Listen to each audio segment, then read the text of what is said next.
அனைவருக்கும் வணக்கம். நான் உங்கள் லக்ஷ்மி. நான் பிரதிலிப்பில் எழுதியுள்ள சிறுகதை இளம் தாய். கேட்போமா? இன்று தன் மூத்த மகள் சந்தனாவிற்கு விமர்சையாக திருமணம் முடித்து வைத்தாள் வானதி. அவள் இவ்வளவு வருடம் பட்ட கஷ்டங்கள் எதுவும் வீண் போகவில்லை என மகிழ்ந்தாள். அவதூறு பேசிய மக்கள் முன் அனைவரும் வியக்கும் வண்ணம் மகளுக்கு திருமணம் முடித்தாள் வானதி. வானதிக்கு 38 வயது.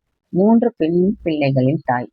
சந்தனா, சௌந்தர்யா, ஹரிணி என முத்தாய் 3 பெண் குழந்தைகள். சந்தனா டாக்டர் படித்து முடித்து ஹாஸ்டலில் வேலை பார்த்துக் கொண்டிருந்தாள். சௌந்தர்யா இன்ஜினியரிங் கடைசி வருடம் படித்துக் கொண்டிருந்தாள். கடைக்குட்டி ஹரிணி CA படித்துக் கொண்டிருந்தாள். 3 பிள்ளைகளும் தாய் மேல் உயிரையே வைத்திருந்தார்கள். தாய் தந்தை ஸ்தானத்தில் இருந்து எந்த குறையும் இல்லாமல் பிள்ளைகளை வளர்த்தாள் வானதி. சுவற்றில் மாட்டியிருந்த போட்டோவை பார்த்த வானதி கண்களில் கண்ணீர் வழிந்தது. அந்த போட்டோவில் அழகாய் சிரித்துக் கொண்டிருந்தான் விஜயன். விஜி, நம்ம பெரிய பொண்ணு சந்தனாவிற்கு திருமணம் பண்ணிவிட்டேன் என்றாள் வானதி கண்ணீரோடு.